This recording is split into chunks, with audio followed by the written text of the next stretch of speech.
Hello, Hi, there is. Hello, Zahheer. how are you? Hi, I'm great.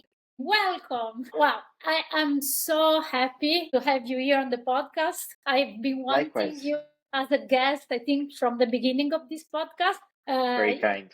Yeah, to me, you are the perfect guest for what I'm doing here. This podcast is all about sharing stories of people, entrepreneurs, founders who are looking for a way to thrive without sacrificing health, happiness. And I kind of feel that we already recorded like 5 or 4 or 6 episodes of this podcast in our previous calls, right? Yeah, I think we've covered a lot of ground. We've had Yeah, a lot of interesting, deep conversations around how to build and create something new without letting it consume all the other things that you've worked so hard to try and balance in your life. And absolutely. trying to go with the flow of things the way they're guiding you a little bit more so you can enjoy the ride rather than trying to fight your way through it. I think a lot of people tend to do that. So I think, yeah, we've had a lot of good conversations. So I'm excited to hear what we have to talk about today. Yes. So for everyone who's listening, Zahir and I, we met on LinkedIn. We just connected, and then me, my husband, and Zahir, we started having, I want to say, weekly video calls where we shared a lot of life experiences and business experiences and struggles and just things that we learned. And it was such a spontaneous, organic, I want to say, connection. I think that a little seed of this podcast was born during our conversations, honestly. We shared so many things. And so I don't want to spoiler everything. I already know a little bit of your story, but I would love for you to share a bit of your background, your story, and what you're doing at the moment. Sure. And yeah, I think, we met on something that most people don't think you can build a strong relationship over. And I think our relationship is one of those things where you can meet people, share a certain, say, consciousness, a level of understanding, a level of wanting to be with the world. And you start to meet people. And if you're open to it, you start to build relationships no matter how, whether they're remote, in person, whatever, because you're open to connecting with people that kind of operate at the same frequency as you. And it's kind of interesting. We tend to put a lot of science behind these terms, and we don't want anything to feel too too arty, too out there. But I think, I come from an engineering background. So a little bit of context. I grew up in Kenya. I was born and raised there. I left when I was 19 to come to university. But when I grew up there, I grew up surrounded by books. So my parents owned a bookstore. I worked in the bookstore. A lot of small business kind of stuff that I'm kind of getting back into now. So I'll kind of get to that. But I think, those early years were spent reading, trying to learn things. And I was just surrounded by all this knowledge around me. And it taught me, because I was reading so many different genres, it kind of taught me how to relate to different people, different circumstances in their lives, different stations, different points, and not sort of look too much hierarchy around stuff. And I think that makes you more open to connecting with people, no matter who they are or where they're from, because you're no longer bound by that kind of stuff. I think a lot of the experiences that came from growing up like that, the range of people I met there, moving to Canada, going to engineering school at Queen's, like high-end program, but people from all walks of life, people who came from private school, people who came from public, people came from different geographies, demographics. So you kind of meet all kinds of people through that. And then I went into consulting. I loved engineering. I really wanted to design Formula One cars, story for another day. Like that was my hobby. And I had to deal with that being dashed very early on in my engineering career. Like there was no way I was going to be designing Formula One cars. Like I had to kind of reset the set of dreams and expectations. But I think at some point there's something that got seeded around. Hey, look, you got to learn to adapt to stuff around you. And I left that. I went into consulting, and sort of a different kind of thing. Business mixed with a bit of engineering, lots of late nights, lots of hard work. It taught me how much I could really work. Like I learned how much I could get through, what kind of stress, what kind of burnout, and that the hours were mounting up. And at the same time, like I was just kind of checking off these boxes, right? Like get a job, high-end kind of thing, start to make lots of money, make up for the investment your parents have made in you. Like all these stories we tell ourselves, we talk about stories, right? So I kind of did all that, and consulting was great. Went into banking afterwards, and stuff started to unravel after that. It's like being operating at such a intense level on whatever machine or thing you use, something that you know quite well. If you want it to run for a long time, you need to learn how to balance using it intensely, giving it some rest, nurturing it, looking after it, all that kind of stuff. And I think we do that intuitively with machines and things that we use. We don't tend to understand that about ourselves, our mind, our bodies, everything else. And we sort of just go full tilt trying to achieve something because we've got this goal in our minds that we have to get to. And so I kind of went through that. Just because and everyone else is doing it. Everyone else is doing it. So it's really hard. You've been told for so long that this is what you need to do. It's very hard to try and balance it. People continue to balance it, but you're like, no, I'm different. I can do it differently. I don't need the balance that everyone else needs. And, it affects certain personalities more than others. And that's kind of part of the whole, let's say, conditioning and programming that happens is you are sort of guided into being a certain personality type through a lot of your formative education, your parents, your society, upbringing. There's all these factors that kind of mold you into a certain type of personality. It doesn't mean you're fixed at that, but you tend to gravitate towards this personality a little bit more than others. For me, like I was burning the candle, not just at both ends, at 300 ends. Like I was trying to do everything, right? Like, so business and social life and family and trying to raise the young family and renovate a house and everything, trying to be the youngest executive ever, like, all kinds of crazy things I had built into my head as I needed to do to be happy, to be successful, to be all these things. And then it all kind of unraveled, right? Like I went through a period, like I was separated. My kids were now living 5 hours away. I'd lost my job. I'd made a whole bunch of mistakes. I'd broken a bunch of rules. It just wasn't a good time. And I was still thinking I was trying to be happy and I was doing all these things. And sort of my life just crumbled around me over a period of time. And it really forced me to look hard at what I'd been trying to build. And in there was like some help from a therapist and other people, but in there was something that switched on, like a little light that switched on that said I had to look a little deeper, look inside a little deeper, look at me a little deeper, understand what was going on better. I had to go back to what I was like when I was a kid, consuming all those books, doing all that kind of stuff. I had to be like that kid again and go explore and figure out how this whole journey had happened, where I'd gotten so high and gotten so low and chasing something that everybody else around me seemed to be chasing too. So I was like, there's something not quite right here.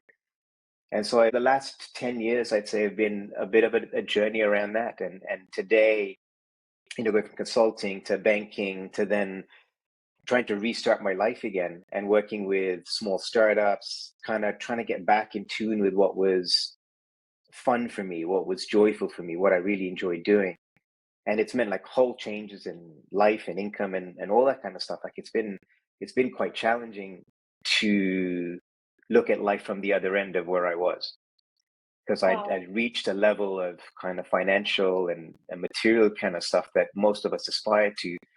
And then it was all kind of gone really quickly. And you start to look at life through the other lens from another end. And you start to go, I can't do all the things I used to do. I've got to change some of these things. And you start to live life differently. And so today, like, I think it's given me a chance to go into startups, to build my own company, to continue the consulting and coaching work that I enjoy, because sometimes it doesn't pay. A lot of times it doesn't pay, because the work I'm doing is to share something that is so universal, so important, that I can't always charge for it, but I do it because I know it's kind of done through me. It just happens, and I've got to do it this way. And I try to build businesses around it so that I can support myself and do all those sorts of things. But it takes a bunch of learning. So it's been a really interesting journey of kind of very structured life growing up. Exploration in the beginning as a kid, the books and everything else around me, sports and games and stuff like that, but a very structured kind of educational life, very structured kind of life, engineering, consulting, banking, and then sort of a big unraveling and a bit of trying to find my way through all this stuff over the last few years, and finding new friends and new relationships and new networks that sort of give you that opportunity to build a whole new view on life. And so it's a whole new kind of perspective now. Absolutely. You know, I find very fascinating and interesting the way you just told the story, which was I was a kid and I was doing my thing, right? When you're a kid, you tend to do what's spontaneous. Then it comes the conditioning, right? And so you said I was a kid, I was exploring, doing my thing. Then there was this conditioning, which I thought it was leading me to find what I wanted, but it led me to burnout. And now you found your way away by listening to yourself again. So by getting back in alignment with who you are. I strongly believe that there is no one size fits all, right? But everyone needs to find their way. I find very interesting the fact that instead of looking inside, the tendency is to look outside and see, okay, they know how it is made, how to do it. And so I'm going to try to follow them. I'm going to try to do what they do. And then it doesn't work for us. And it's so beautiful that your switch for you was not to change, not to transform, but kind of to get back in alignment with who you really are. A person who finds his way by exploring, not by listening to what's happening around. So this is very beautiful. I like this a lot about your story. Thank you. That's very nice. It's you mentioned something about the external kind of validation kind of piece. One of the strange things about this kind of journey as you go through it is it's full of paradoxes. Because in discovering the kind of source for your happiness or for who you are within, you'll have to have a journey without, externally facing, in order to see that that's not where the truth lies and the truth lies somewhere else. But you have to do that part of it. One of the things that we learn early on is, you mentioned the kind of conditioning and stuff that we go through. One of the other things that we learn early on is to compare, to compete, to try and win very early on. And it's part of the early conditioning, early programming that goes in around survival of our species, survival of the fittest, how life has evolved.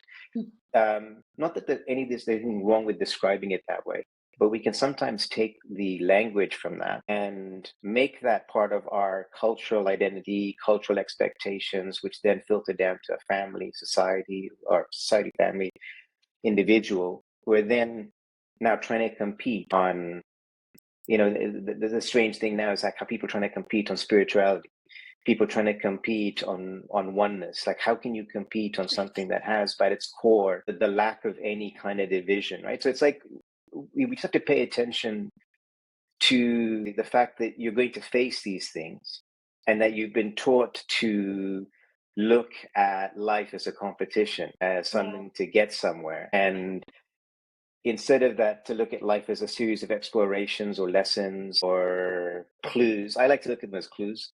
It's always fun for me. I like the clue idea as there's little things in your life that are just pointing you to the truth of your experience. For example, a dream. A dream is we can look at it so many different ways, right? There's all kinds of books written about how to interpret dreams. There's all kinds of stuff about nightmares and bad dreams and the good and bad dreams and lucid dreaming. And now there's going to be all kinds of stuff around how to inject thoughts into your dreams, and it's all that kind of stuff. But it's our tendency to get lost in the details of that kind of stuff versus sit back and look at what the picture is showing you. The picture is showing you that no matter what the kind of dream is, just look at the structure of a dream, how it can seem so completely real for the entire duration of the dream that you're going through. There are mountains and valleys, there are spaceships and aliens, there are monsters. Whatever your dream is about, when you're in it, it is inescapably real for you. And if you just look at that lesson or that clue on its own, it just points you to something about your own reality day to day. How much you take as so real for you because you're so in it. But if you could just step aside and look at it from a different perspective, as if you were awake from a dream, you'd realize it wasn't such a big deal. It was just one way of looking at it. It wasn't absolutely true. It was relatively true. Yes. And to look at life and everything that's happening in your life, not one thing, every single moment as a clue pointing you to something true about what's going on. Like everything is a clue, just pointing to something behind it. And I think this journey is part of that experience for everybody. I think it's the beauty of something that is everybody's destiny, but the journey and the path is unique for everyone. And it's a journey back to something. It's a journey, returning to a state where you understand what you are from a state of ignorance of what you are. And you are what you are still. You haven't changed. You are what you are. But you've just gone from a state of not knowing or being ignorant of what you are and chasing everything outside. And then you figure out what you are and you return back to that state of now kind of not knowing what you are. You know enough now to not put a label on what you are.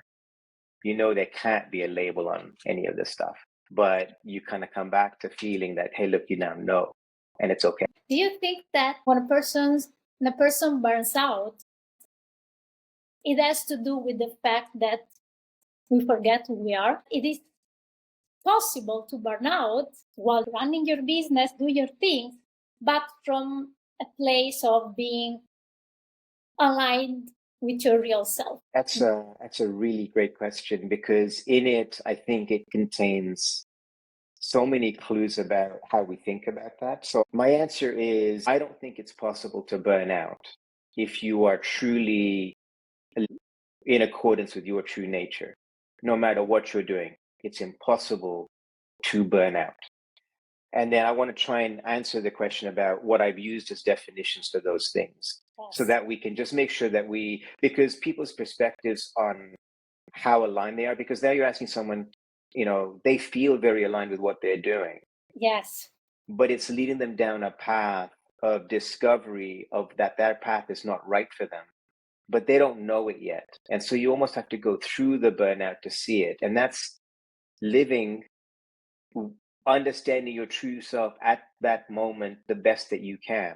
But it's leading you down this path to discover that this is not good for you. And it was all just meant to happen that way. I think as you go through this, what I've started to learn, and this has been my experience based on the reading, the learning, the experiences I've gone through, is there's a softening and an understanding of what's unfolding, and how it's unfolding in each moment needs to happen the way it's happening. You start to forgive yourself and everyone around you for everything that's going on, because you understand that that's what needs to happen right now. And when you start to understand that, the way you live is in a very soft way psychologically.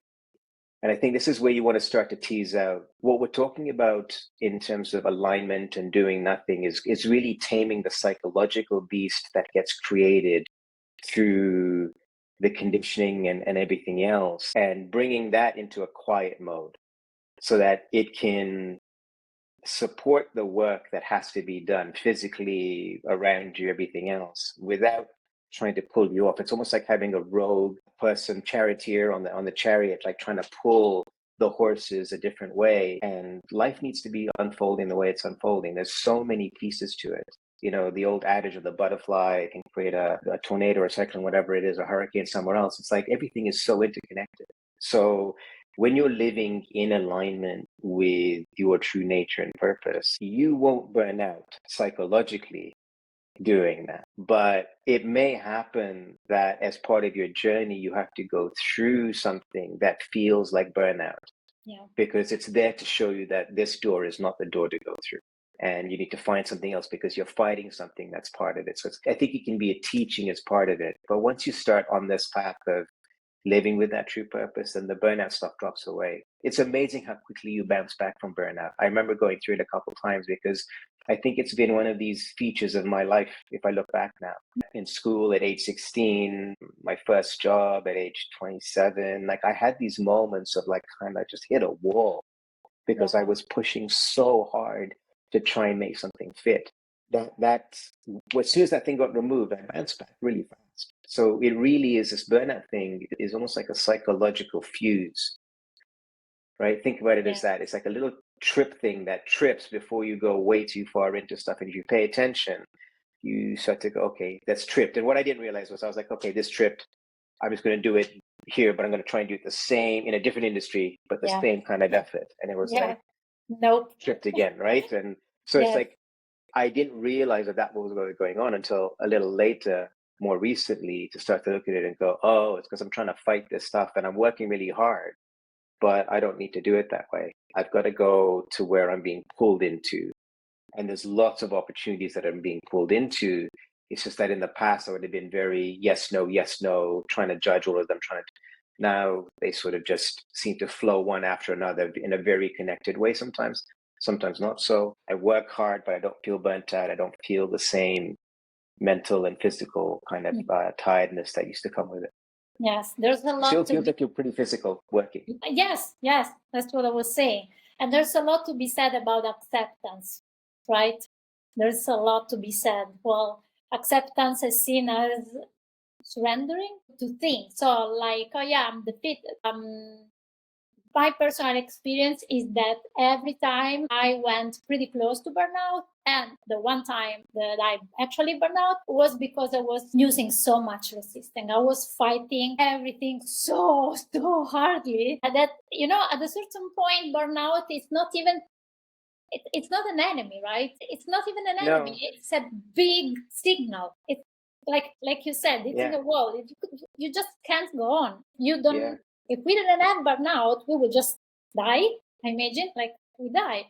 So acceptance for me, personally speaking, it was a big lesson that I learned through burnout. This to kind of support what you were saying about you have to go through it sometimes. It's a big teacher. Yeah, it's part of the journey for that particular person, that personality. It's part of the lessons. I don't look back and regret now on those things because they're just things that happen. And as they come up now, they're just things that happen. And it's the label we give them, like the label that you give acceptance in your mind mentally. When you hear acceptance and you go, weakness, there's an automatic, hit the wall, bad, burnout, bad, this, we have good and bad labels for everything that we hear and we say to ourselves. It's very subtle. Your attention has to become so refined, so acute to start to see how your thoughts stack up and create emotions and feelings in you that then create the next round of things. You start to see how you operate largely as a robot, responding to signals in your environment and kicking off pre-configured routines that you've learned over your childhood and everything else, watching your parents, watching people around you, developing your own personality, becoming so caught up in developing your own personality. You're this type of person, good, bad, whatever, but you've got this personality. Yes. And you carry a lot of that weight on you all the time as you go through your life because you're constantly filtering through that thing. It's like a set of lenses. Like imagine you're the optometrist and you put like 15 lenses on. Like every word you hear, these lenses come in and they become the way in which you see that word and that person. So we carry a lot of that stuff with us, and it's a lot of extra weight that leads to this burnout. The burnout is really, in some ways, your true self going, whoa, whoa, whoa, whoa, whoa. You've gone way too far. It's like your GPS when you've gone past the turn and it's trying to reroute you and they're going nuts trying to tell you, no, you got to turn around, no, take the next left. And it's just like just trying to get you back on track and go, look, just slow down and come back. And burnout in a way is a bit of that to go, hey, look, we're just going to pull the switch, you'll pull the fuse, get you back on track and then lead you this way now. And when you can look at it that way, life starts to soften, all the experiences start to soften, your need for things sort of drops away. Acceptance is a great word for it. It just, as long as we didn't attach it with a label. Like if you could attach the same label for achieving, acceptance, failing as just words, okay? Just words. They're words that describe a certain thing that happened, but with no label to it. You'll suddenly realize that 90% of the time you're spending is in a sort of quasi-fake dialogue about all the stuff you're hearing around you. It's like it's such an intense amount of subconscious processing and stuff that's going on, or almost conscious processing sometimes. But that, yeah, there's like tons of room here to drop the labels and start to look at your life and this opportunity that you have as an entrepreneur. Like, you've got this itch to start a business that other people don't. You've got an itch to share an idea that other people don't. You've got this passion to do something. Maybe you don't have all the skills, but you've got something here. And your kind of mission in a way is to allow that spark to, it's like a seed, nurture it, let it turn into the big mighty tree, oak, whatever it's supposed to be, but allow it to do that by not fighting it. Let it lead you to the people, the kind of work, the skills, do the stuff that's fun, like truly fun to do, because you'll do more of it. And the stuff that you do more of, you get better at. The stuff you get better at, you win at. So, you know, and you'll be able to help other people with it. So do the stuff that you find fun. It's the easiest route to building a great skill. And it's almost taught out of us the other way, right? The whole way through school and everything else, we're taught to look at our weaknesses and then spend our time fixing our weaknesses. So take the thing I dislike doing and then spend more time and effort doing it. How far do you think I'm going to get in terms of my mental state if I'm doing something I dislike for more time because I think I'm crappy, I didn't need to get better at it? Like, why? And no one ever questions that early on. I didn't, at least. I don't know if anybody else did, but no one told me, hey, you should really question that. Yeah, you're right. I love this. I think it was one of the first or the second episode of the podcast. I was talking with this great guy. He's called Ryan Atkinson, and he said something pretty similar. He said the solution to burnout is to stay as much as possible in your zone of genius, right? I am a new solopreneur. I'm scaling my business. I'm doing my stuff.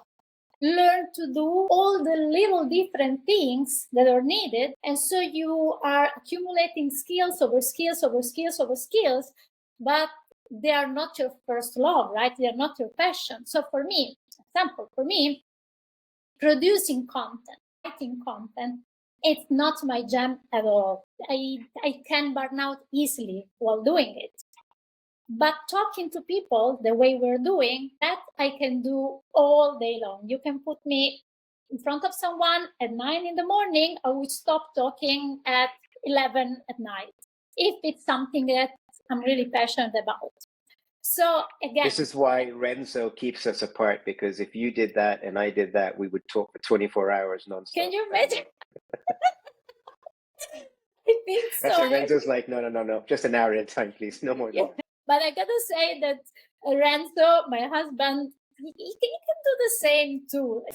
We always say that if we had a camera in our house and people could see the way we spend our days, they would be pretty surprised, because we live together. We've been living together for almost 13 years now. And we talk a lot. We spend the majority of our time sharing stuff, and besides when we're working. I love that. That's so cool. The time that we're not working, we're sharing stuff. Even while watching TV shows, we're always commenting on those TV shows. So yeah, I love that. You're right. Yeah, I absolutely love that. And I think that's true. I gave him a little knock there, but you're right. He does like to chat as well. But yeah. But you're right. It's a difference in skill sets. You're absolutely right. You're building different ones. Yes, you're right. Do this message. I would love for this to go out in the world to everybody who's, not just starting a business, but just following their passion in life. Do more of what ignites your soul. This is something I find myself telling to 98% of the clients I work with for completely different reasons, whether I'm helping someone with depression, anxiety, trauma, or productivity, whatever. There is always an imbalance between the things that you feel you have to do and what you really love. And most people tend to give priority to the things you have to do, thinking that once I will finish this, then I will be happy, then I will do this, right? And so I'm always out there saying, go on that trip, do more of the things that make you happy, because there is a reason if a very strong part of you is telling you to do that stuff, right? We know a lot about the way we are made and about how we function, but we don't really, right? So we don't really know why we have sometimes this desire to do something, maybe a desire to do some art or go outside or adopt a dog or have a baby. We don't know. We only know that we feel that. And we get back to that kind of alignment. If you're listening to yourself, to the part of yourself that lives, right? And if you censor that, saying, no, first I have to do this, then I will do that, I think that that's the moment where you go pretty close to burnout. A lot of things that you don't want to do, and so little things of the things that you love, the things that make you happy. Really. Yeah, I think it's really, like you said a number of profound things there, Daniela, around our understanding. That clue has been there for a while, but we just don't want to chase it. We just get attracted by the stuff here. And the stuff here is because we have language and cultural history and conditioning that we've all learned. And this is kind of how it's unfolding. It's a very, like, back to the paradox thing. As you start to see through some of these things, where burnout comes from, etc., where we seem to be going off trying to get to understand things or fix things in the environment with too heavy a hand instead of relaxing and allowing things to. When you start to see that, you start to realize that it couldn't be any other way. But it's so frustrating to see it happening that way, because for people, it would be such a simple, easy thing for them to just relax and de-stress. And I remember hearing these words before and thinking that there can't be a way, but now, yeah, you can kind of see that way, that we've been taught to focus on the weaknesses. We've been taught to focus on the chores, that anything, just unquestioned, anything good worth having should have some pain associated with it, right? Like we believe this. Yes. Where on earth did that quote come from? That we all believe in solid faith and truth, that it's the only way to be. Like, it's absolute crap. Yes. But no one's willing to hold it up and say, do you actually exist? Or is this just some saying that sounds, because it's got the contrast in it, because everybody's repeated it a million times, every sports personality, everybody pinned up as a leader, everything, they just regurgitate the same quote they've taken in unblind, and we just believe it. No pain, no It's gain. absolutely not true. Yeah. It's 100% not true.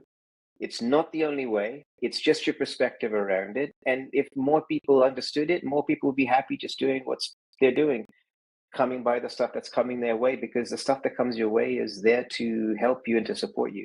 There's nothing that's going on that isn't designed to wake you up or support you in what you're trying to do. Yes. It's just these quotes and things we've learned in school, and we've learned passed down from generation to generation. I'm not blaming a single person. This is not anybody's fault. No. This is just the way the world works. This is just the way consciousness unfolds. And that's just a function of how it's going on. So that the people that hear this are meant to hear this. And if this message finds its way inside them and switches something on, or validates something they've been feeling, or encourages them to go explore, great. It was meant for them. And for the people that listen to this and go, I can't believe I'm listening to this thing again, or someone saying the same stuff and I don't get it, or this thing and that thing, great. Go do the thing that's the diametric opposite of this, that you want to do, that brings you so much joy. And when you start to call it like it's real joy, like when you start to realize that everything you do is service of trying to find a little bit of peace of mind, a bit like your sleep. We're all hunting for this exquisite, blissful experience that's called deep sleep, because we have it every night. Another clue, like a dream. We have it every night. It's right there. Yes. We're blissful. We give ourselves completely to it. I don't know anybody who does a half-assed job at deep sleep, because there's nobody there to come back and say, I did, like, it's just gone. You're gone. And we're Yes. all chasing that happy moment. And that happy moment exists when you can get your mind out of the way, judging what's going on in this moment. And that's all there is to it. And all these kind of encouragements to pursue what brings you joy and to do all these things, push yourself. Like some people take the path of really exerting themselves physically, some huge challenge. And in all these things is the same clue, which is there's something observing and judging this experience going on. What is that? And Yes. when that's quiet, it's happy. And what is that?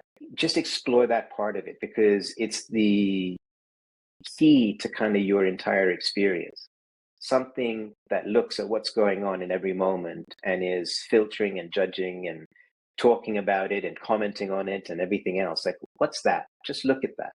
Because if that can be quiet, then it's like deep sleep. You're blissful and happy, but everything is going on around you. And it's accessible in those zones of genius. It's accessible in those flow states.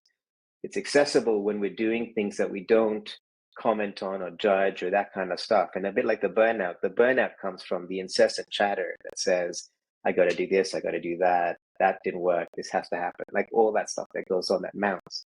If that could be quiet, you'd solve your burnout problem.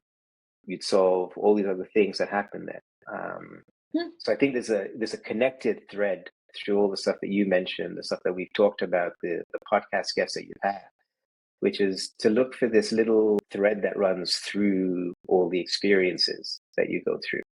There's something observing and then commenting. Yes. And you can really dial in your attention and look at that. I love the thing you said about peace of mind. And another way to look at this is if we are looking for it so much, it means that somehow, somewhere, we knew it. We had to have an experience of that, because if you didn't, you weren't looking for it. A patient of mine, she was telling me like, I don't have love. I need love. I feel that I don't have love. I never had it. I don't know how love feels. And I just told her the fact that you are looking for it, it means that somehow, somewhere, you experienced it. You felt it. And if you got in touch with it once, you can get in touch with it again. Right? So with peace of mind, it's the same. There is a part of us that knows how peace of mind feels. And you're right, we look for deep because it's when our mind quiets and we experience peace of mind. But sleep is just the closest thing to peace of mind. And for so many of us, our mind is so noisy. We get used to it. We get used to the fact that there is always someone talking here and here. A mind that is noisy and thinks by itself, chewing thoughts, that is not a natural experience. If I pay attention, the moment my mind goes by itself, it's just repurposing old content with different words, things that my parents said to me, things that I said to myself. I think for, whether it's peace of mind or love, happiness, success, like take any one of these words. At some level, I mean, there's a dictionary definition around them, but then there's the kind of definition that we all have. I think we all share a common universal sense of what all of these words, freedom, peace of mind, love, unity, happiness, success, whatever that means. I think we all share an inside feeling, something that we all know is the same feeling as everybody else. It's universal. But I know if we try to describe it, we'd end up with all kinds of definitions for it, right? So that's our problem. Yeah. In that you're talking about the experience of feeling that, and the search and the switch that's gone on inside of you is to go and find that again, because you felt it before, you know it exists. And this journey outward and then back inward is this part of this whole journey to go and find it again. But there's this small wrinkle. And the wrinkle that happens is you learn a language and you learn words, you learn definitions. And something that's a feeling now gets filtered through a set of words and meanings. And your search becomes manipulated, warped, distorted. I could use those words, but also I could use shaped, guided, adjusted. And look, like you can just kind of see how just the labels that were going off in your head as I said those words made one look like it was a bad thing that was twisted and shouldn't have happened. And another makes it feel like this is the way it's meant to be. But it's just the words we're using. But if you're just going to look at it like those words and their meanings for you, how you've taken in your guidance, your understanding, who you look up to, the figures of influence in your life before and now, those kind of shape your pursuit. And this is the key, the secret to all of this stuff is that when you start to look at it, again, don't get lost in the details of the pursuit. Realize that the pursuit is the key. The pursuit is showing you that you're going to chase something. You're on a search.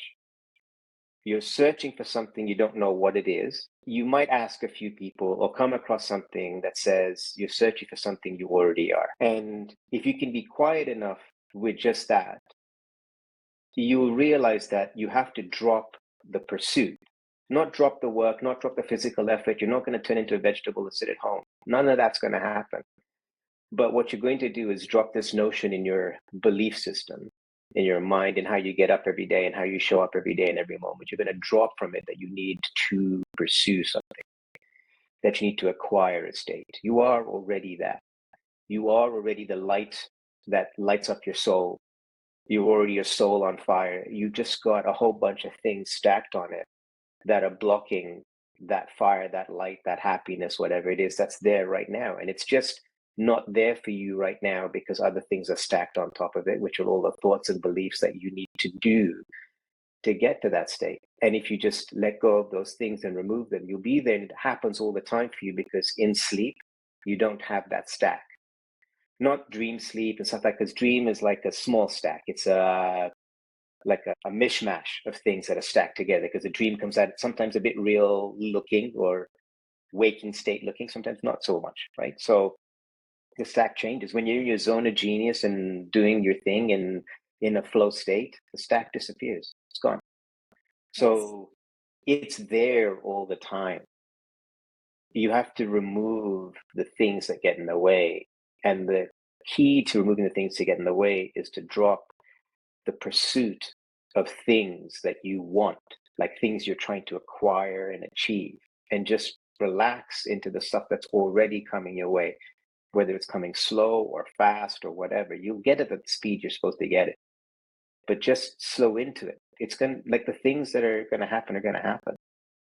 But this understanding kind of pulls you into like trying to really explore what you are and who you are on this in this life experience that you have. And people can tell you different things. There's religions out there and the God we have now, which is money and wealth and status. And like we have all these kinds of gods. We've made them all.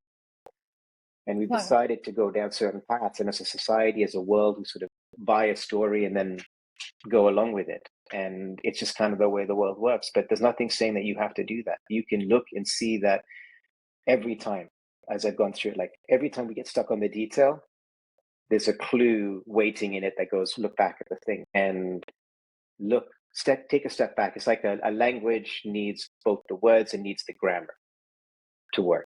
You need a set of rules. You need start looking at the grammar. Stop worrying about all the details of the story and start looking at the grammar. Look at the way the rules work. The rules that say when you go to sleep at night and you go into a dream and it looks completely real, like your waking state. How much of my waking state do I truly understand and know for true? And how much of it is relative? How many other perspectives could there be looking at the same thing that's happening? There's a really cool name someone, a friend of mine told me about. It's called the Rashomon effect, Rashoon effect. It's like this film technique that was developed in Japan where they took the same story and played it through different perspectives. And it kind of shows you how one incident could be looked at from multiple different perspectives. And there was no objective truth. There was a relative truth. I think if you look at kind of life that way, burnout, entrepreneurship, anything you're doing, doesn't matter what walk of life. I think this is why it's so important, because it's universal. It's not that if you're this type of person, this will work, but if you're not, no, this is for everybody. Every single thing you're doing is kind of pointing you at a reality that's different than what you've been taught, what's been communicated, what you've been led to believe, all that kind of stuff. I'm not even prescribing anything in that sense. It would just be, have a look. I took a look, it seemed daunting. Like, why even bother? Like, if everybody's 99 people are headed this way, why go that way? I think for me, the burnouts and the unhappiness that resulted from them, even though I was trying to pursue happiness, right? It was like, why am I unhappy after pursuing the things that I thought would make me happy? I've been doing the things that I'm supposed to be doing. Like, how? And to hit that wall again and again and disappoint people and upset people and do it to myself and go, like, I'm not having fun at life. Like, you realize when you hit a point where you call a suicide line, right? And you need to talk to someone because you're like, I should just end this. This is just painful for everybody around me and for me. Like, why don't I just call it quits? Like, who wants to do another 40, 50 years of this kind of stuff? And I think that moment for me sort of got me rethinking that I've been looking at this wrong. Like, something inside, I don't think then I could look and say that was what was going through my head or what was happening inside or whatever was going on. But, like, as much as I've been coming across all this information and knowledge and whatever for a long time since I was a kid, nothing really clicked and switched until probably that moment. And, looking back now, like, that probably did start to have me look at things a little bit differently. Like, if I was getting to that point to do that, but I wasn't terrified, wasn't scared. Something inside of me was watching me make that call or go through those emotions and whatever and go, I'm still watching this though. I'm not like panicked about doing this.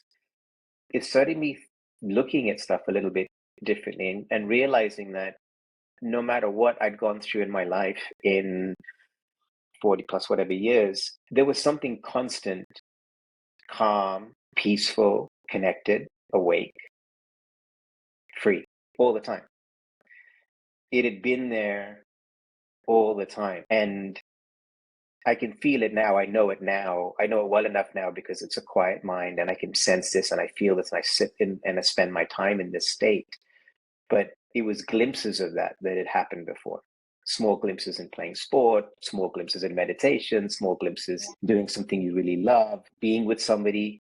The people that you love to spend time with are the people that help quiet that space in your mind. The people that you hate to spend time with are the people that cause all kinds of stuff in your mind, right? Like, it's true. You know it intuitively, and that's all it is. They put you in a state because their conscious state is less busy, less frantic, less searching, less striving, less pursuit, less competing, less acquiring. And these are all the things, like, we're taught to do all this stuff, stake your position in the world, build your personal brand. Like, I see it all over LinkedIn. Like, it's this huge juggernaut of stuff. And there's not truth to that. In the relative sense, there's truth. If you want to build a personal brand, this is how to do it. They're speaking the gospel as far as building a personal brand is concerned. But building a personal brand doesn't mean happiness. At the end of the day, it's just building a personal brand. And so when you believe your happiness is tied to building a personal brand, then you will pursue that path.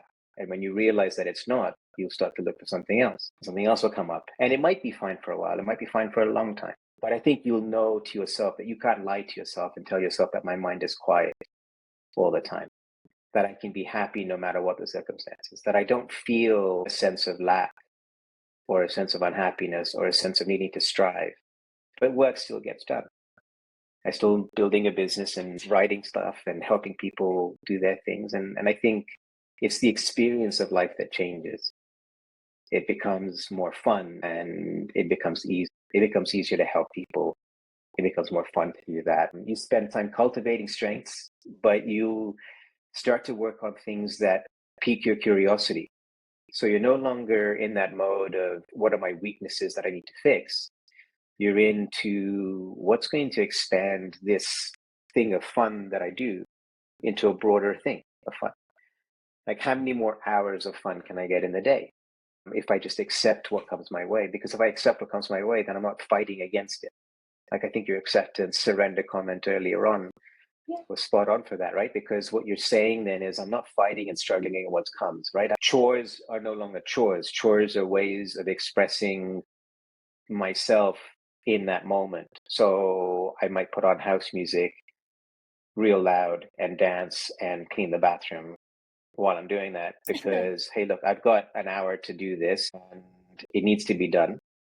It was never high on my list of, hey, I love doing this stuff, but I've grown to enjoy it because it's my time with the music on to do something that doesn't take a lot of mental power, but serves a function. And the result of it is kind of fun at the end of the day. And I know it's so bizarre. Like, there's a part of me inside of me that I think, or not a part, there's a thought that occurs, right? That's like, you of 5 years ago, 10 years ago would have, thrown up at this and shut it off or whatever. But like, I think there's a little element to it. You sort of start to realize that all that resistance was you putting up a wall against something that was trying to shine through.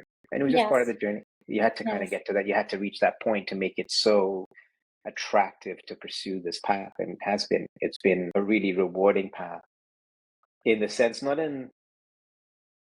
financially rewarding and all the metrics that we would normally think of. It's the peace of mind. I like, this is the thing. When you look at people that have wealth and power and status and all these things, or not, like, whatever the thing is, if you can safely say that there's something that you can't live without, I can't live without my phone. I can't live without my friends. I can't live without my family. I can't live without fries and Maltesers and wine or whatever your thing is without working. That's kind of the cost of your peace of mind. Think about it that way. Think about everything that you must have, that you need, that you want as the cost of your peace of mind, because your peace of mind is free, available to you now if you accept what's happening now. Everything else is a cost. So you decide what's the cost of your peace of mind, and those are the things that you go out and do outside of that stuff. Otherwise, let what happen, and your peace of mind is guaranteed 24/7. And it may not look like the things that we've seen on the outside, and it may not end you on an award list and 40 under 40 and like whatever the numbers are, like those metrics. It won't guarantee you to be the talk of cocktail parties and dinner parties, like none of those things. But if you understood what peace of mind was, if peace of mind was your goal, then you just accept everything that was happening because you'd know that was peace of mind at its core. Yes. Thank you for sharing such a personal moment of your journey. Thank you. And while I was listening to you, something came to my mind. And, it sounds like peace of mind on the complete opposite of fear, right? The thing that puts you so close to burnout, the reason why many of us do so many things that we don't like versus doing what we love is fear of what will happen if I don't do this thing. So it is true that many people that live the hustling life, they succeed, they have wealth, and they say, yeah, and I did because of the hustling, because every day I wake up and I do my thing and I'm disciplined. Yes, that's your cortisol, right? You're running on cortisol. The cortisol is pushing you to do all this stuff because fear is a great motivator. Is one of the strongest motivator out there for human beings, right? The fear of something happening, this fear. And thinking about what we talked today, about the way we are conditioned from outside, everything that is taught to us, it is fear-based, right? Do this, study. If you don't study, you get this. And then you do this, because if you don't get money, and then you will get poor, and yada yada yada, all this stuff, right? Unfortunately, we live our whole life, right, pushed by fear until you get to a very old age. If you look at very old people, many of them, they have this peace of mind, right? They don't care anymore about what people think about them or money or whatever. They're just like, yeah, this is the way I am, right? Not everybody, but most of them, at least in Italy. They are like that. So yeah, you can get there by old age. But sometimes you wake up because something happens to you, or when you get to a point in your life when you decide, you know what, I don't want to do this anymore, then you don't have anything to lose anymore. Therefore, fear disappears. Because if you don't have anything to lose, not even your life, which is in the end the biggest fear of all, right? The fear of dying, then you get to that point, and a lot of people, I heard many people saying that they start thinking about, no, I give up, I don't want to live anymore, and instantly they feel better. There was this interview I heard once, which gave me goosebumps, it still does, of this person who tried to kill himself, but he survived. And he jumped from a bridge, and he told what was happening in his mind, the way he was feeling while he was falling. And he was like, I don't want to do this. Why am I doing this? I'm okay, I'm happy, right? And fortunately, he survived, and he was able to bring this realization with him throughout his life then. And he was happy, and everything went well. So this thing that we're talking about, this pursuit of happiness, this escaping from something that is bad because we need to survive, it sounds to me like it can happen that you wake up, you realize what's happening, and that's when you can access this peace of mind. That's when you can remember, okay, it's okay, things are okay. Yeah. Some of us have little glimpse of that. In therapy, they call it glimmers, which are the opposite of triggers, right? So these things that you look at them and you have that moment of, oh wow, life is good, I'm safe, right? What if we can extend that to the majority of our life or our existence and see how life is? And it sounds to me that this is your journey at the moment. This is close to what you are doing at the moment, which is beautiful. And again, if we can share this with everybody who's listening or the world, I think it's a powerful message to live out there. Thank you. I think you summarized it really well. I think the fear is a big, it's for everybody. It's an underlying, but again, it's a filter, right? The underlying energy, people talk about a oneness, a love, a things like that. Like there's underlying energy that is filtered through a belief. And that belief is a belief in being separate, a belief in being a person, a belief in being a personality. And that belief turns an energy that is creative, creation itself, loving, mother and child, that kind of love. It takes that energy through that filter of feeling separate and turns it into fear. And that fear becomes the driving kind of thing. And it gets fragmented again multiple times through all the other kinds of lenses around greed and anger and happiness and like all these kind of things that happen. Underlying it all is the same feeling, whether you call it happiness, contentment, peace of mind, love, whatever. It's that same energy. And I think, when you can look at, no one, you mentioned about the glimmers. If you looked at sleep as a clue for 8 hours in a day, maybe you dream for minutes of it, maybe hours of it, who knows? To you, it seems like the dream seems like a big part of your night, but the dream could have happened in 5 seconds in the morning. Yeah. And it felt like 500 years in your dream.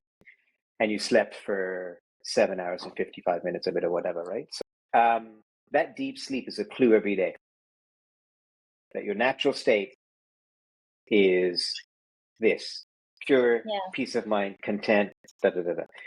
there are so many clues through the day as a kid and as you grow up and do things and pursue things that you love, that it's there all the time. And so it's not the lack of evidence in your day that this is what's going on.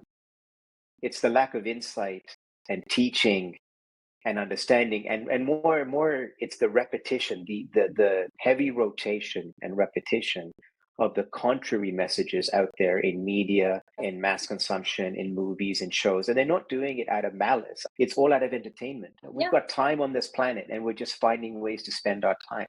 And if we find ways to spend our time where we consume messages that are untrue and we take as truth, and we keep reinforcing that message over and over again, we acquire a habit of looking at the world through a different set of filters, perspectives, lenses, and we lose this thing that was there when we were young, this feeling of being connected when we were young, and we find it again in these moments. It's always there. It's never gone. It's just masked by this other thing. It's an acquired habit, and you can. Atomic Habits for me, like when I read that from James Clear, like that was like a lightning, like an explosion going off, because it was, I mean, it was great for people who have habits and want to change habits and everything else, but it kind of coincided at this time when I read something else about like who we take ourselves to be as a person is a habit. Something's in an Indian Sanskrit text thing that had been translated. So I kind of like that happened. I read that. I read something else, something from when I was a kid, like Celestine Prophecy or something like that. And then this thing, Atomic Habits, and something exploded in there, which was like, oh my God, the way we act and behave at every level is a habit. And it's a habit born from a belief that we took on really early on of who we are. Our parents told us, you're this is your name, and you are this. And then everybody around us said, that's right, you're this. And what's your name again? Okay, this is your name, and you're this. But there's no question, you are this. And so and you will get this, and then you will become this. And if you want to be really successful, you will do this. Like you can kind of see it, like it was just stacked for us. And then you sort of unravel the threads and you go, like, none of these things. They were all wrong. They were all wrong, not out of wrong malice, anything like that. They were all wrong because that was the journey to get me to here. They were all wrong. In fact, they were all right. They were all right in leading me to here, to now look back and look at their perspectives as being right for the time, wrong for today. That's all it is. Every perspective, everything people are chasing is right for the time, but wrong in retrospect and stuff afterwards. And your right and wrong start to look at just different perspectives. You just look at it from a different lens. When you understand this, you look at it from a lens of understanding what's going on, and you go, it's totally okay and it's totally fine. And that was the way it had to happen. But at that time, and in your first realization of it, you're like, oh my God, I can't believe I was misled this way. And you're right. I want to share this with people. And people who take it. People who don't. We're not going anywhere. This message will be here forever. Take it now. Take it later. We'll see you on the other side of this. Like, it's, that doesn't matter. It's but if you want to make use of it, if you want to, the quickest way, be in a spot where you can take on the most creative, passionate things that light you up inside in your life, like that, to be positioned to take that on and enjoy it and love it and make it all they can be. Take this as a starting point to free yourself of all the conditions and limitations you put on yourself that would make that journey not fun, that would make it stressful, where you would burn out. If you're hearing this message, it's your time to hear it and make use of it. If you don't want to, that's fine, but if you can and you hear it and you want to do it, go do it, because it's in some ways it's the hardest work, and the paradox is it's the easiest work as well. Because the hardest work is to get rid of all your previous beliefs. The easiest work is to believe in this. Just believe this. Believe that what you've been told and taught is not completely, absolutely true. It is relatively true, and it works for a period of time, and it leads you to a point where you can discover the absolute truth for yourself, but you have to discover it for yourself. But you have to look at things as clues and not negative things. Don't try to avoid, it's weird, right? I would say don't try to avoid burnout. But the truth is, have burnout, but look at burnout as a clue, but don't go chasing burnout. Don't pursue burnout. If you've had burnout, pursue the insight that comes from burnout. If you're going to pursue something, pursue insight, understanding. Sit with yourself, be silent and understand what's going on. Pursue that if you're going to have to pursue it. If someone listening is thinking, this resonates with me so much, but maybe is a practical person like me, a logical person, and say, yeah, but I understand, but where do I start? What can I do in the practice in my everyday life that helps me to find this alignment, to find, it's not the right word, but to have this? Is there a practice that you would suggest, something that maybe helped you immensely and you would like to share? Yeah, like I think all the practices have had their way. I can see that now. Meditation for a while, breath work, prayer at some level. Like I grew up in a family that had like pretty strong religious roots in the community and stuff like that. So I grew up in prayer. And you start to discover that all these states kind of feel the same. But I would say the practice I would kind of focus on is like pay attention to the chatter in your mind, but for two reasons, right? So one is pay attention to the content of the chatter, okay? Because we're so accustomed to content. Let's use it to our benefit. So pay attention to the content. Listen to the desires. Listen to the times you say I mustn't, or I must, or I should and I shouldn't. Listen to those words because those are conditioning at work. Because you're comparing to something. I should do this and I shouldn't do that. There's a comparison and a judgment, everything wrapped up into one. It's like a whole burrito sandwich combo deal. Like, so just look at those things because they are obvious clues to all the conditioning. You start to hear your parents' voices, your teachers' voices, TV, movies. You start to realize that a lot of your chatter day to day is from movies, from radio shows. You just repeat certain things. But that's the chatter. Pay attention to it.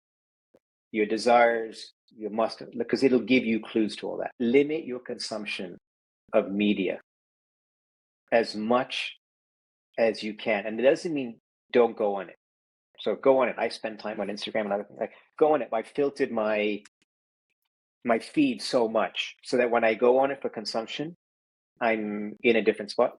And but like work on limiting that piece of news and everything else, because I'm not saying forever. Just look at it for a week. You start to spot how much stuff is around you. Maybe a couple of weeks might do that. But those practices, being observant and being attentive. And the reason I point out that practice is this isn't for everybody.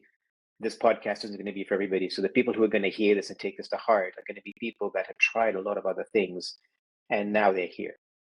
So being attentive will start to show you that your attention is not how we might perceive as sort of monolithic. When I say monolithic, like a block, your attention is not like a block. Your attention is like finely sliced filters. And you can start to look at your attention. You can start to pick out the words and the thoughts that you use, and you start to see how they shape your experience of reality in the current moment. You'll start to see that as things are happening right now in the second, you are commenting and narrating softly in the background about what's going on.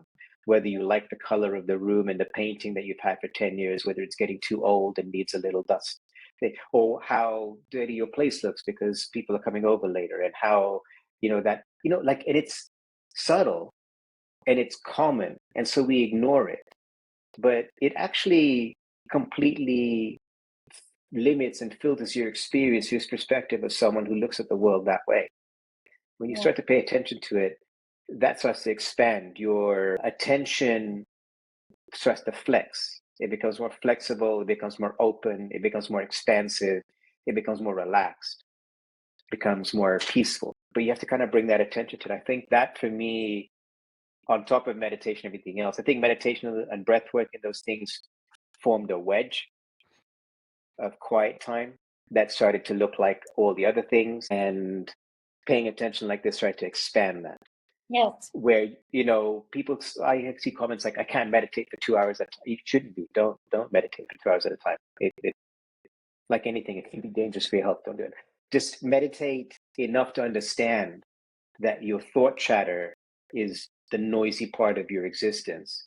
Meditate enough to be able to put yourself into that spot so you can pay attention to the thoughts and the traffic coming by, but then pay attention to the traffic so that you can see the traffic for what it is, which is just made up words and garbage that's just running through. And once you start to see that, there's even more levels of attention below that you start to observe.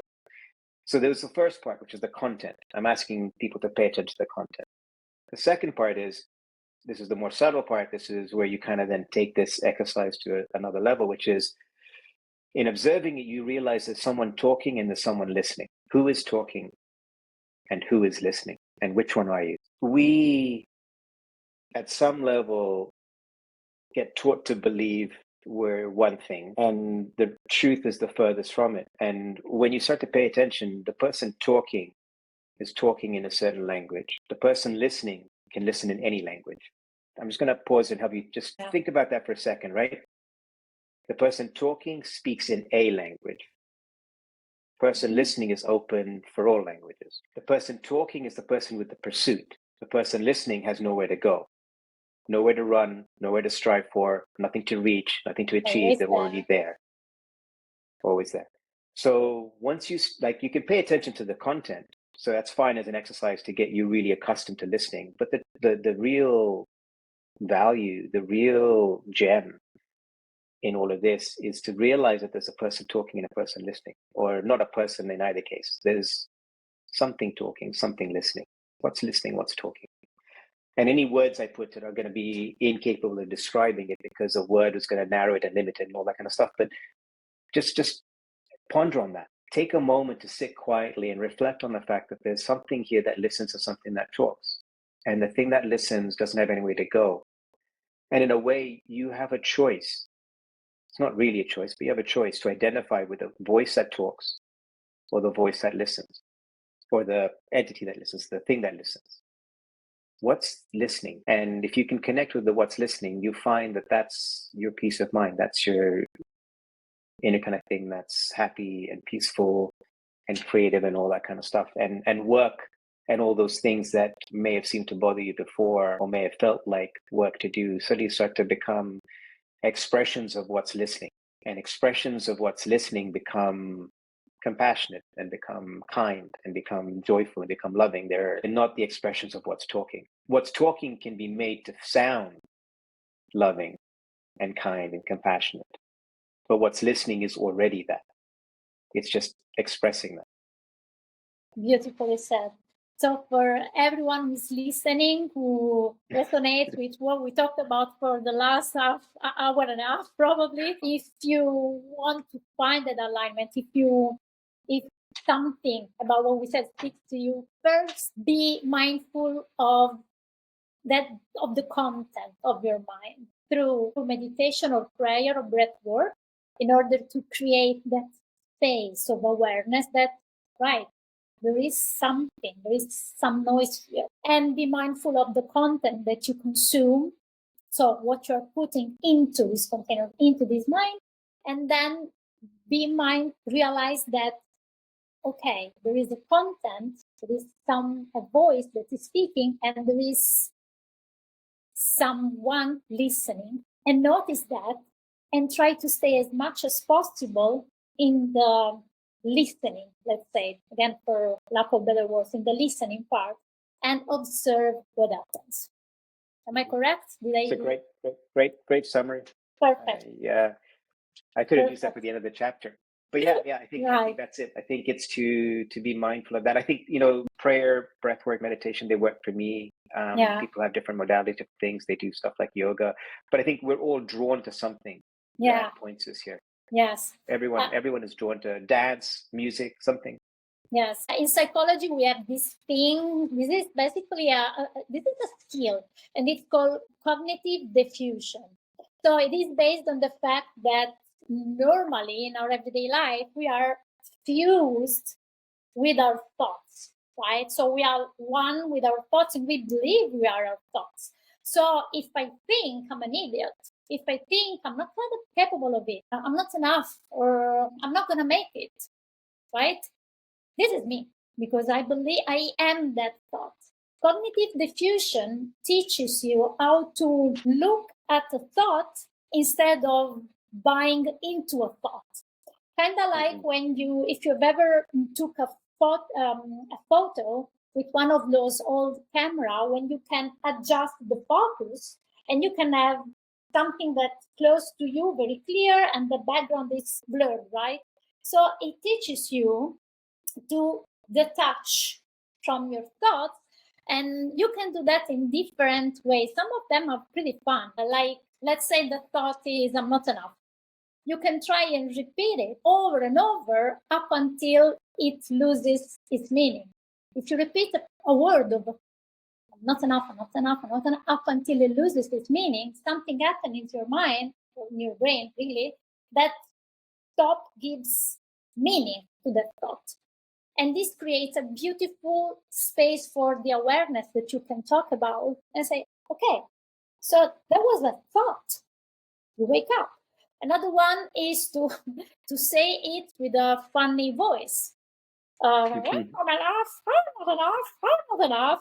And then you hear yourself, and it's kind of, you take that voice that into your head and you put it outside, and you say, hey, that's a thought, that's not me. And I think that that's a good exercise for everyone who may be struggling with those intrusive thoughts, or those thoughts of not being enough, or really just negative thoughts, to start approaching this, right? It's kind of a door to open up all the rest. I love those. Great examples. Psychology. I think that's a really good way of describing it. Yeah, that's a good one. I took you a lot of your time, but I wanted to ask you to say a few words about what you're doing at the moment. So your venture, what are you working on? Where are we going to see you? And how are you helping people at the moment? How can they find you? Yeah, kind of been going where this kind of energy pulls and takes me a little bit. So I wrote a chapter in a book that some friends have put together. It's the second volume. It's a series of authors all describing something that they wish they knew, like a piece of advice or wisdom or an insight that they want to share with other people. And so that book is coming out in September. The chapter I wrote is on the pursuit of happiness. And it's kind of my story and journey, a bit like what we've talked about today. Some of the things that I discovered, like I went pretty deep into the search for the last decade, and whether it's reading and books or experiences and substances and practices and rituals and all these things from different cultures all around the world. I went really deep because I really wanted to understand why this stuff kept happening. And what I discovered was a lot of what we talked about today, but in it is this realization, this insight that it is our learned habit of pursuit, our learned habit of who we are, that kind of gets in the way of us really enjoying what life and existence has to offer us, and to be in that permanent state of contentment or peace of mind.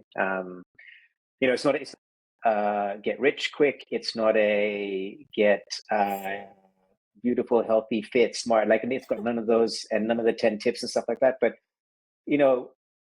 I can honestly say I've never felt this kind of peace before in my life.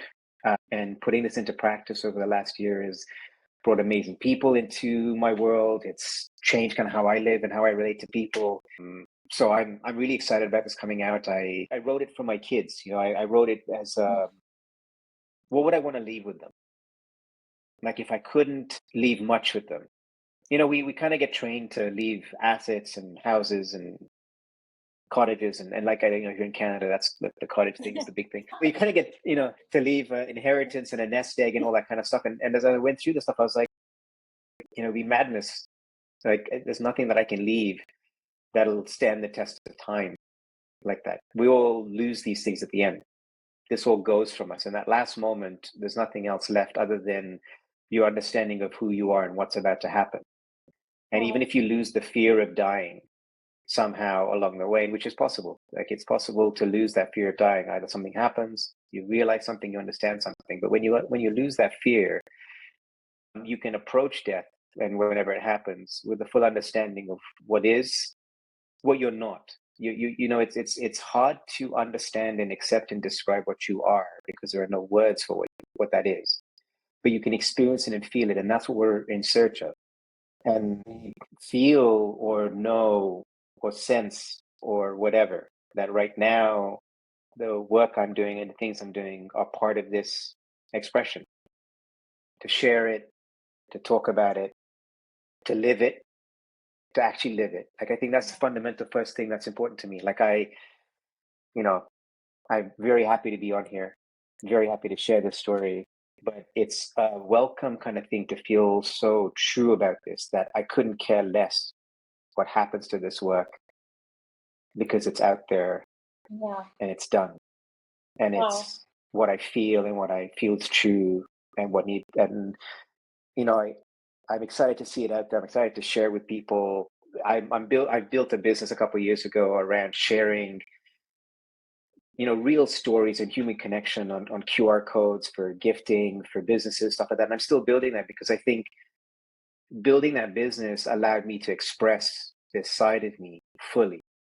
And so I've lived this wasn't sort of seeing an insight and then writing about it immediately after. And then, like this has been living this experience to go, if I'm going to write about something, it has to be something I've lived through it. And in a way, the writing happened on its own. It wasn't sort of me pushing it.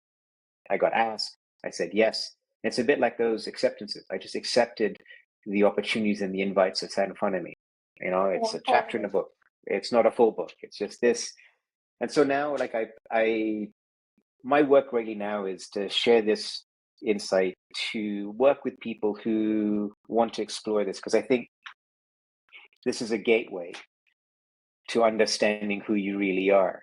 And that's the work that I find most fun because the dawning of that insight is such a joyful experience. Um, Joyful is hard to describe it. There's something that happens when consciousness in people reaches this point of almost full realization. Think of if you can, think of the moment of pure bliss right before you sink into deep sleep. Think of that moment when you know there's no return, you're going to go to sleep and it's going to be a great sleep. The tossing and turning's gone, all the sheep have gone, like everything's out. And Yeah. if you have a glimmer of that moment, it doesn't always happen, it happens sometimes, but you know Yes. what that feels like, you can sense it.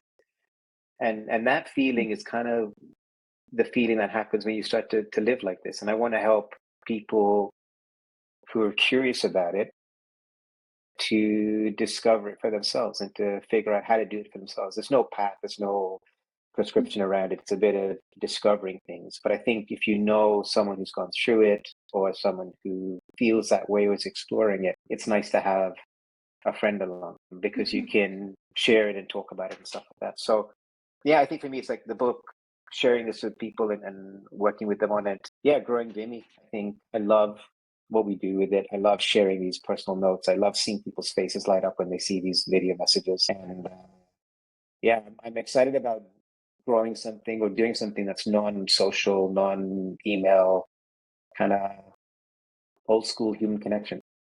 When you can't be there in person, something Yeah. that lets you share that feeling and share that presence with somebody. And it's just a nice feeling, and I like that feeling. Like we talked about pursuing things that make you joyful or whatever. I think this is one of those examples of it's not wildly successful. I'm not, I've got stuff to work on. There's debt, it's not that, but it's the most fun I've had. I love working with the clients I work with. I love seeing their expressions. I love how it's being used, and I can't imagine doing anything different right now. I just can't. It's beautiful. And the magical thing is that when you operate from a place like this, you attract that kind of people and reality and events and stuff around you. That's the reality, the kind of, Mm-hmm. don't like the word vibrations, by energy, but the Yeah, kind of yeah. energy that you are operating from, you start to attract that around you. And Mm-hmm. it's so beautiful to see it unfolding. It's almost unbelievable. It happened to me, to us, Lance and I, when Mm-hmm. we met you. We were just starting to change a few things around, and then you appeared, and we had these beautiful conversations which propelled us and moved us. So it's beautiful, and Yeah, and that brings it's me a lot of beautiful joy. to I have to see. say, that kind of stuff, like hearing that and seeing that, like just doing it was the joy in it. Hearing now the impact afterwards is like it's Yes. great. It's like the icing and the cherry on top. But I think, like you're saying, like having these conversations and doing these things are kind of what you're here for in a way.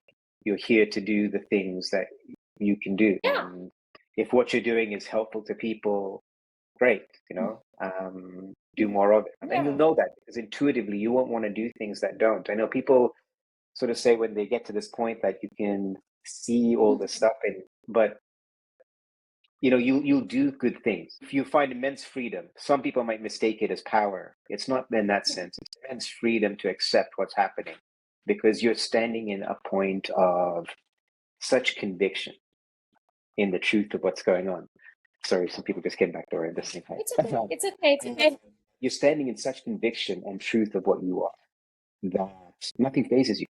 It doesn't matter. It might for a blip, for a moment, but it doesn't after that. And then you're free to go and create and do things and engage with the world and do things for fun and all that kind of stuff. And you can't help but do it out of joy, and you can't help but be good, quote unquote, around. Even if sometimes the stuff doesn't look that rosy, it's not all butterflies and unicorns, and that's okay. You start to realize that everything can be butterflies and unicorns.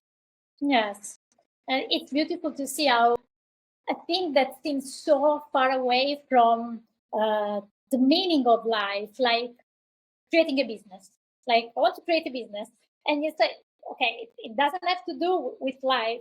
No, it's so similar to whatever happens in life. For me, before I started my venture, I never thought about why do I do what I do, right? No, I knew I wanted to be a psychologist, a therapist, but why do I do what I do? And when someone started to ask me that, I realized that my why is if someone is suffering, I want him or her, I want they to know that it doesn't have to be this way.